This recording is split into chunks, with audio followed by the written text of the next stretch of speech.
दुखी हो गया। आत्मदेव ने हट कर लिया, महाराज मैंने इतना जीवन में सत्संग में कथा में सुना है कि जीवन में जिसको संत मिल जाए फिर उसको भगवंत के मिलने में देरी नहीं होती है। संत जो चाहे वो दे सकते हैं। मुझे विश्वास कि आपके द्वारा मुझे पुत्र की प्राप्ति हो सकती है। आत्मदेव ने कहा आपके चरणों में सर पटक करके प्राण त्याग दूंगा, मर जाऊंगा, लेकिन घर लौट करके नहीं जाऊंगा। मैं पड़ोसियों के ताने नहीं सुन पाऊंगा। आज वक्त तो उसी समय संत का हृदय बड़ा कोमल होता है। संत का जो हृदय है ना बड़ा सरल होता है। भक्तों एक बात हमेशा याद रखना, जीवन में अच्छा गुरु मिल जाए, अच्छा सत्संगी मिल जाए, अच्छा संत मिल जाए तो कल्याण होने में संशय नहीं है। हमारा कल्याण तो नहीं होता है जब हमें महाराज अच्छे लोग नहीं मिलते हैं। इसलिए आज भक्तों उसी समय संत को दया आएगी। संत ने अपनी झोली से फल निकाल करके दे दिया। लो महाराज ये मैं आपको फल दे रहा हूं, इसको ले जाकर के अपने धर्म पत्नी को दे देना। माताओं बहनों और भक्तों को बड़ा ध्यान देना, मैं बड़ी सुंदर बात बताने जा रहा हूं आपको। जीवन में कभी भी किसी भी प्रसाद पर अविश्वास मत करो।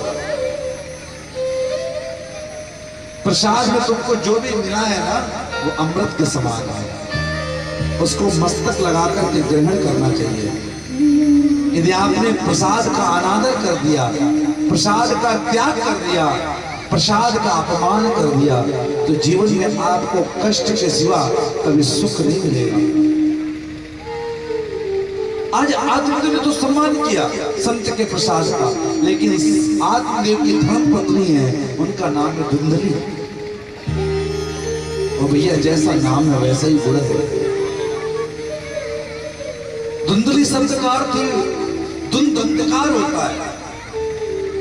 जो स्वयं अंधकार में है वो प्रकाश में कैसे जा सकता है। भक्तों जानते हो क्या हुआ? आज उसी समय धुंधली को फल दिया। धुंधली के मन में कुतर्क होने लगा, विचार करने लगी धुंधली बैठ करके, न जाने कैसा फल है, किसने दिया होगा, न जाने इसका क्या प्रभाव होगा।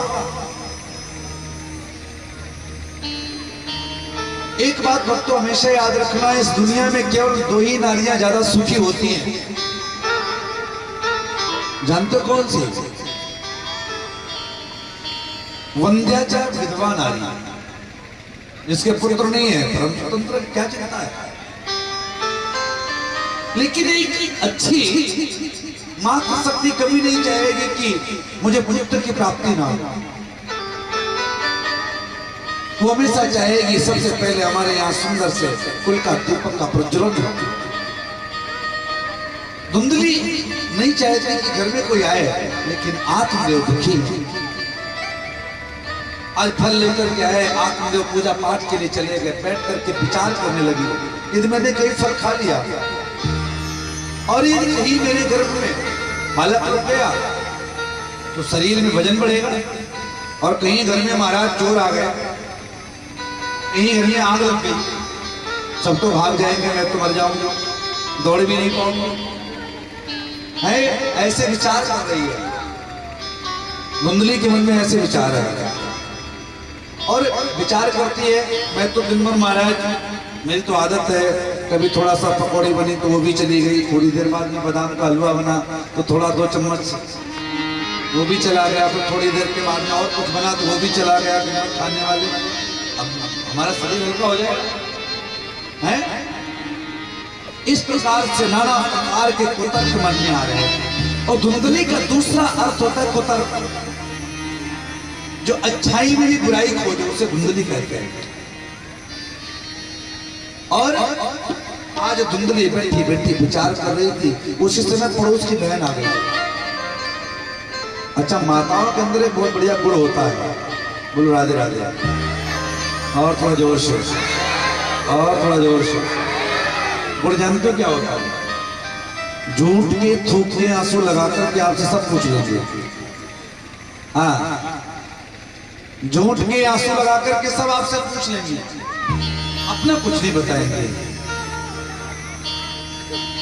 आज महाराज धुंधली से सब पूछ लिया पड़ोस की बहन ने। पड़ोस की बहन ने कहा, बहन क्यों परेशान होती है? क्यों? क्योंकि हमारे यहाँ 9 वाला बोल चुके, 10वां होने वाला। और एक बात बता दें, तुम्हारे पास में धन की कमी नहीं, मेरे पास में जन की कमी नहीं। थोड़ी दिन के बाद में अदला बदली हो जाएगी, है इधर से उधर ही करना है। और रही फल की बात, तो घर में जो गाय मिली है उसको खिला दो। क्योंकि आपकी जी का जो गाय थी ना, वो भी बांझ थी, उसके भी कुछ नहीं था। अच्छा बहन, एक बात बताओ, मान लीजिए मेरे पति देव आएंगे और हमसे पूछेंगे फल खाया कि नहीं खाया, और मैं फल नहीं खाऊंगी, तो फिर मैं जवाब क्या दूंगी? तो पड़ोस की बहन ने बड़ा सुंदर जवाब दिया। जानते हो क्या कहा? पड़ोस की बहन ने कहा, एक काम करो, अपने पेट के ऊपर कपड़ा लगा लो, जैसे जैसे समय बढ़ता जाएगा मैं बताती जाऊंगी आपको, वैसा करते जाना। अच्छा धुंधली महाराज, जिस समय पर आत्मदेव जी पूजा पाठ से लौटते तो द्वार पे आरती का थाल सजा के ऐसी खड़ी होती जैसे सती अनुसुईया के बाद में इसी का नंबर। बोलो राधे राधे। और थोड़ा जोर से, और थोड़ा जोर से। और जब महाराज आरती करके अंदर जाते आत्मदेव जी, हाँ, फिर खिंचाई शुरू होती।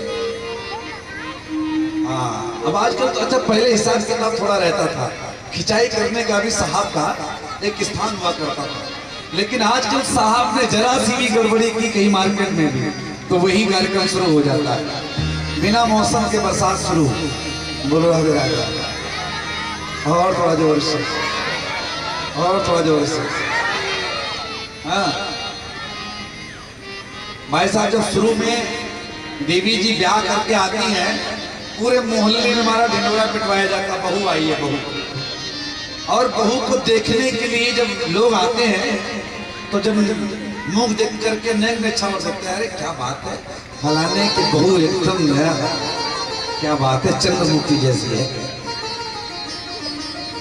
पूरे मोहल्ले में हल्ला हो जाता, बहू बहुत सुंदर है। और जो बहू अगली बार में लौट करके चौथी के बाद में आई, तो भी चंद्रमुखी नहीं रह जाती है, फिर मामला घट जाता है, तो फिर मामला सूरजमुखी पे आता है। अब बहुत सूरजमुखी रह गई। बोलो राधे राधे। और थोड़ा जोर से। और जैसे महाराज साल पूरा हुआ और जैसे प्रथम एनिवर्सरी मनती है, तो फिर ना तो महाराज चंद्रमुखी और ना ही सूरजमुखी, फिर तो सीधे ज्वालामुखी। हाँ, फिर उसमें कोई कंप्रोमाइज नहीं है। हाँ, अच्छा एक मजे की बात और बताया आपको, बड़े आनंद की बात है। पहला साल जब विवाह का होता है ना, तब भाई साहब बोलते हो, श्रीमती जी सुनती पहला साल, क्योंकि वो चांद तारे लाए जाते हैं ना उस समय। सब पहले साल में भाई साहब चांद तारे लाते हैं। और जैसे ही दूसरा साल शुरू हुआ तो भाई साहब नहीं बोलते, फिर श्रीमती जी बोलते और भाई साहब सुनते हैं। और जैसे तीसरा साल शुरू होता भक्तों, तो पति पत्नी दोनों बोलते हैं और पड़ोसी सुनते हैं। बोलो राधे राधे। और थोड़ा जोर से, और थोड़ा जोर से। मसाला धीरे धीरे दूंगा, अभी थोड़ा समय तो आने दीजिए। हाँ बहुत कुछ अपने पास। बोलो राधे राधे। और थोड़ा जोर से, और थोड़ा जोर से। तो अब यहाँ पर महाराज आत्मदेव जी की खिंचाई हुई। हम आत्मदेव जी महाराज जिस समय पर आरती हो तो पूरे मौसी देखे क्या पतिव्रता पत्नी है यहाँ, लेकिन आत्मदेव जी के अंदर क्या दशा, आत्मदेव जान सकते हैं। जब होम मिनिस्टर साहब की खिंचाई करते हैं तो साहब ही होते हैं। हाँ, ऐसे लगता है कि बस 80 के स्पीड में आंधी आई थी तो बड़ा तेज से झोंका लग गया, वो स्थिति हो जाती है। अब आत्मदेव जी फल गाय ने खा लिया, धीरे धीरे समय व्यतीत हुआ और भक्तों जानते क्या हुआ? एक बात याद रखना, परमात्मा देता है तो सब तरफ से देता है और लेता है तो चारों तरफ से लेता है। जब कृपा करता है तो देने का भी ठिकाना नहीं रहता, कहां से देता है। महाराज एक दिन आत्मदेव जी लौट रहे थे, द्वार पर सहनाइयां बज रही थी।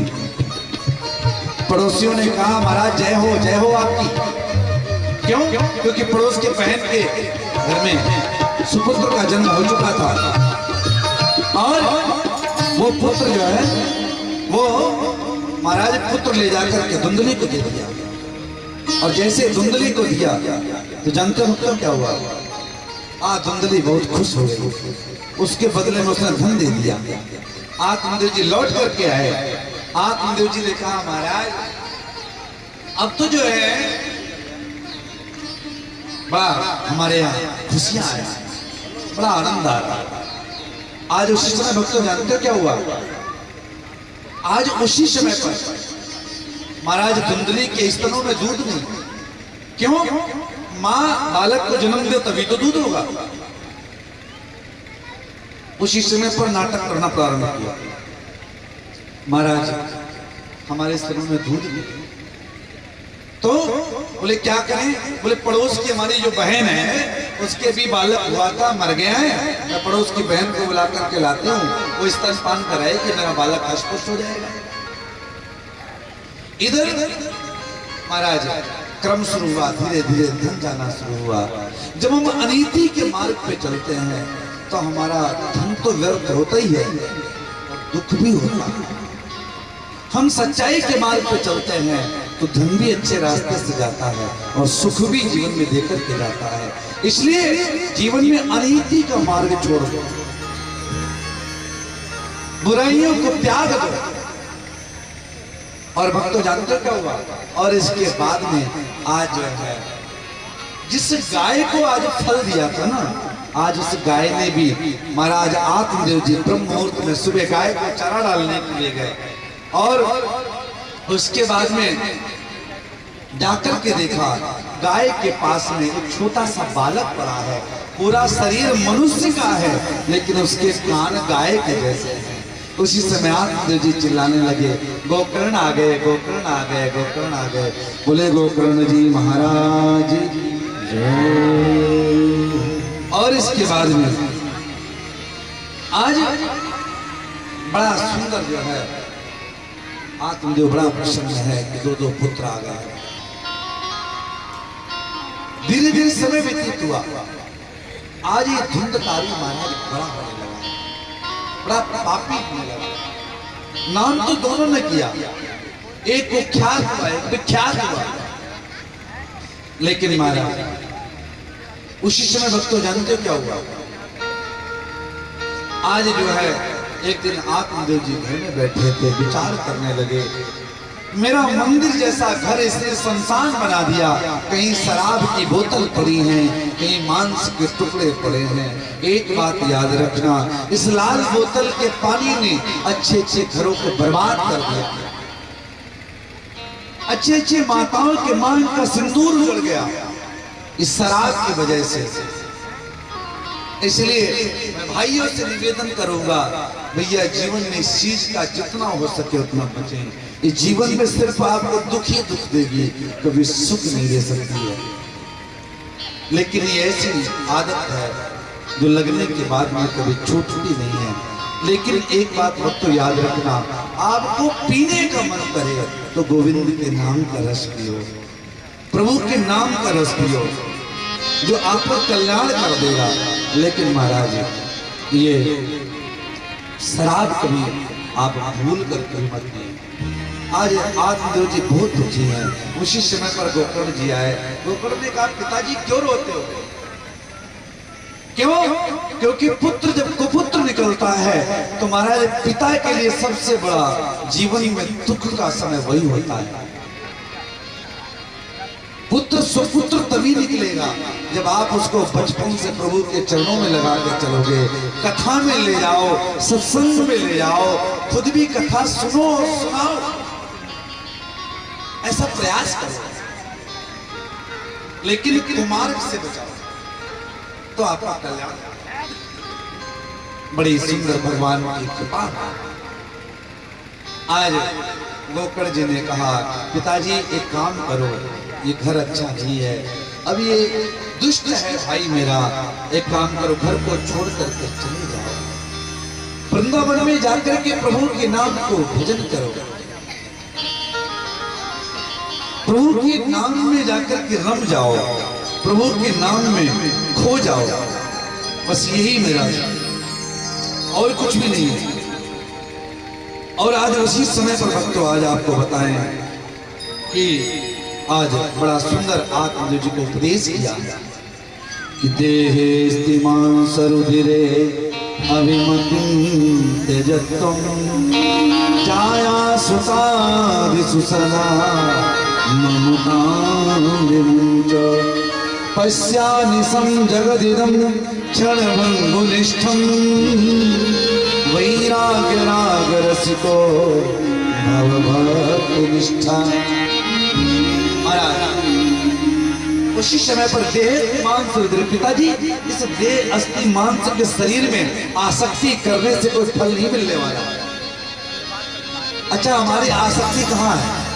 आसक्ति हमारी देह शरीर में ही तो है और इसी शरीर से हम बहुत प्यार करते हैं और जब इसी शरीर से महाराज ज्योति निकल जाती है तो हम इसी शरीर को ले जाकर के शमशान में जला देते हैं, सारा प्यार समाप्त हो जाता है। इसलिए आत्मदेव जी को बड़ा सुंदर यहाँ पर गोकर्ण जी ने उपदेश किया, पिताजी इस शरीर में आसक्ति दुख देगी और गोविंद के चरणों की भक्ति तुम्हें सुख देगी। चलिए वृंदावन में जाकर के भागवत का पाठ करो, पूजा करो,